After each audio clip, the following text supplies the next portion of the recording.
A period of time passes after Sonic's CD. Sonic may have gotten a bit older, but he was still the free spirit he always has been. Before he had his adventure on Little Planet, he, Tails, and Knuckles had parted ways. But seeing as it was Little Planet's annual return, he agreed to meet up with Tails at Never Lake. Sonic decided to take the Tornado to get to Never Lake quicker. It had been a while since he flew it, but he flew it like a champ. During his flight, Sonic saw an island that had a striking resemblance to South Island. He assumed he took a wrong turn and headed towards that one, believing it to be the Green-Hilled Island. But as he landed, although the island had a striking similarity to South Island, it was clear it was not the same location. As Sonic ran through the Splash Hill Zone, he came across Robotnik yet again, but this time he was striking a very fashionable jacket. Hey, what you up to this time, Doc? Sonic, I wasn't expecting you here, not this soon. I guess I got here at the right time. No matter, get a load of this. The doctor jumped into his Eggmobile, which immediately dropped down a wrecking ball, which, much like the first time he used it, didn't last very long against the blue hero. This isn't over, you blue rat. Spill the beans. What you up to this time, Eggman? Eggman? Why, you little... Doesn't matter. You'll know soon enough. The Eggmobile began to rocket away. So long, fool. Ho, ho, ho, ho. Sonic continued to chase the newly dubbed Eggman zone by zone, but it always seemed a little too easy. It almost felt like Eggman was toying with him, just trying to keep him out of the way for a certain amount of time. Even when Sonic followed Eggman to his battle station, it really didn't feel like Eggman was giving it his all. So once Sonic returned to Mobius, he decided to check in with Tails and see if anything odd was going on. After running a series of tests, they determined that there was nothing too out of the ordinary. There was nothing special about the Badniks, there wasn't any seismic plates being moved, nothing. Just seemed like Eggman was having an off day. Since there was no evidence of anything out of the ordinary, the two decided to write it off for now and enjoy a little test fly before Little Planet's annual return. But while the two were having their fun, Eggman's real plan was going into motion. High above in Mobius's atmosphere, on Little Planet's Stardust Speedway, Mecha Sonic, who in this timeline has been repaired instead of replaced by Metal Sonic, laid practically destroyed. That's when an egg monitor flies nearby him and reboots his system and adds some minor repairs. Not enough to get him combat ready, but just enough so that he can move. Eggman appears on the monitor. Mecha Sonic, my greatest creation, my prodigal son, my disappointing failure.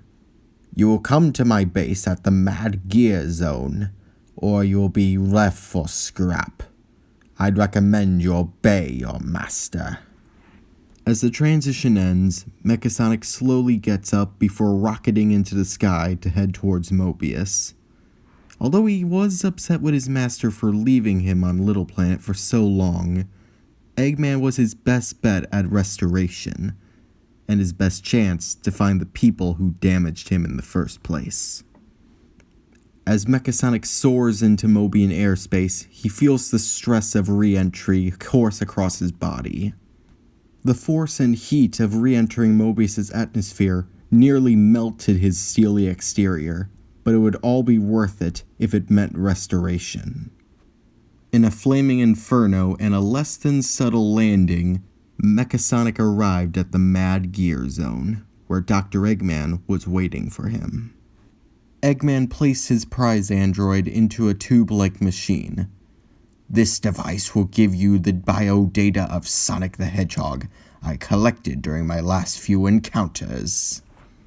That's why Eggman's final few battles with Sonic seemed so easy. He wasn't trying to harm the blue blur, but rather test him, figure out his strengths, and replicate them so he can plug it back into Mecha Sonic with his new revolutionary biodata technology. So along with repairing Mecha Sonic, he upgraded him with all of Sonic's moves and gave him a few new weapons as well. Now he was ready for combat. Meanwhile, Sonic and Tails were still on their joyride with the tornado when they came across Angel Island. They decided to go check on Knuckles and see how he was doing. After all, the last time they saw him, he seemed a little beat up about the loss of the Master Emerald. As the duo landed on the island, Knuckles gave them a half-hearted hello. Hey, what are you guys doing here? Good to see you too, Knucklehead. Me and Sonic were gonna go see the return of Little Planet. Would you like to come with? What's the point? Oh, come on, Knuckles. Don't tell me the world's greatest treasure hunter is afraid of a little adventure. Knuckles looked annoyed at Sonic before giving a knowing smirk. Fine, I'll come with. Only if he'll get you off my island. The trio took off on the tornado, heading towards the castle ruin nearby Never Lake. That way they could get a good view of Little Planet's return. But when they landed, they noticed a group of badniks nearby. Sonic, look! I see him, Tails. I'll smash them all to smithereens. I bet I'll get more than you, Knuckles. In your dreams. He chuckled before picking up a badnik, rolling it at another group of them. Like a bowling ball hitting a series of pins, all the badniks scattered away from one another. Not bad, but try to keep up, Sonic quips before running around the zone, destroying several robots. As the two rivals continue to keep trying to one-up each other, Tails begins to notice something in the distance. A giant, flower-like mech suit rose from the castle grounds. Ho ho ho ho! Well, Sonic the Hedgehog, snooping as usual, I see. You fell right into my trap.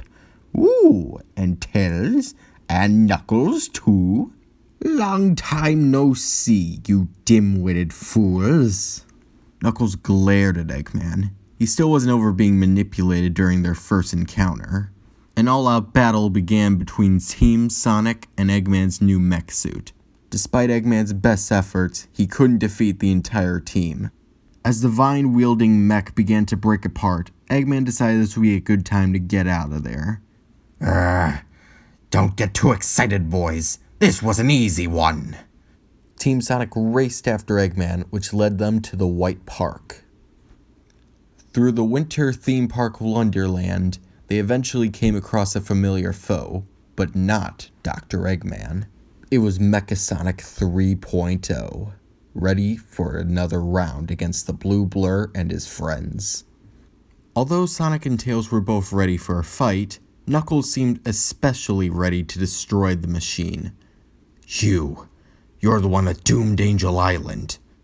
Mecha Sonic stood silent, but his glare almost indicated that he was proud of that fact. The android raised his left hand and practically gloated Knuckles to come at him, which the echidna was very happy to do so, leaping into the air, but then Mecha Sonic turned his right arm, blasting a laser at him, barely missing the echidna and almost blasting Tails away. A fight between the newly upgraded Mecha Sonic and Team Sonic quickly broke out. Mecha Sonic demonstrated heightened speed and understanding of Sonic's moves, but he still wasn't familiar to Tails and Knuckles' moveset, since he didn't have their bio data yet. But despite that, Mecha Sonic still held his own with his superior strength, reflexes, and a couple new toys that he had up his sleeve. Mecha was able to form an electric shield around himself to protect himself from oncoming damage, but only for a few seconds at a time. Knuckles learned the effectiveness of the shield the hard way. But despite all of Mecha Sonic's new upgrades, Team Sonic kept on getting in a few lucky hits, to the point where he was nearly knocked down, and he had to retreat. The gang was about to head after Mecha Sonic when something caught their eye. Off in the distance, they could see Little Planet, but there was something around it. Something with a large metal mustache. Eggman's plan was now made clear. He wanted to make Little Planet his new base of operations, as his new Death Egg. Since not only would they not be able to harm the planet without risking hurting any flickies still on it, but he would also have control of the time stones themselves. The trio had to find Eggman, and fast. Tails had an idea. He opened up one of the badniks they defeated earlier, and read into where it was getting its current instructions. If he could track the data signals, he could find Eggman.